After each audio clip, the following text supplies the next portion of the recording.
Online ഷോപ്പിംഗിൽ പുതിയ customs നിയമങ്ങൾ ഏർപ്പെടുത്തി ഒമാൻ. ഓൺലൈനായി വാങ്ങുന്ന ഡ്യൂട്ടി ഫ്രീ വ്യക്തിഗത പാഴ്സലുകൾക്കും തപാൽ കയറ്റുമതികൾക്കും 100 റിയാൽ പരിധിയായി നിശ്ചയിച്ചു. വ്യക്തിഗത പാഴ്സലുകളും തപാൽ കയറ്റുമതികളും വ്യക്തിഗത വാണിജ്യേതര ഉപയോഗത്തിനുള്ളതും 100 റിയാലിൽ കവിയാത്ത മൂല്യമുള്ളതാകണം. GCC കോമൺ കസ്റ്റംസ് നിയമത്തിലെ എക്സിക്യൂട്ടീവ് ചട്ടങ്ങളിലാണ് ഭേദഗതി വരുത്തിയത്.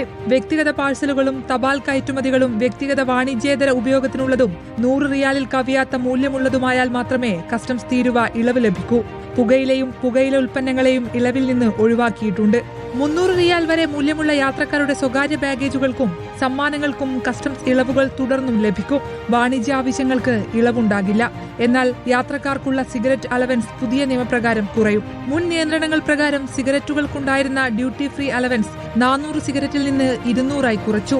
യാത്രക്കാരുടെ സ്വകാര്യ വസ്തുക്കൾ, ചാരിറ്റബിൾ സംഘടനകൾ, വൈകല്യമുള്ളവർക്കുള്ള ഇറക്കുമതി, ദുരിതാശ്വാസ സാധനങ്ങൾ എന്നിവയ്ക്കുള്ള കസ്റ്റംസ് ഇളവുകളും പുതിയ തീരുമാനത്തിലൂടെ പുതുക്കുന്നുണ്ട്. ഇളവിന്റെ ദുരുപയോഗം തടയാനുള്ള അധിക നിയന്ത്രണങ്ങൾ ഏർപ്പെടുത്താൻ കസ്റ്റംസ് ഡയറക്ടർ ജനറലിന് ചട്ടങ്ങൾ അധികാരം നൽകുന്നുണ്ട്. Reporter, Muscat.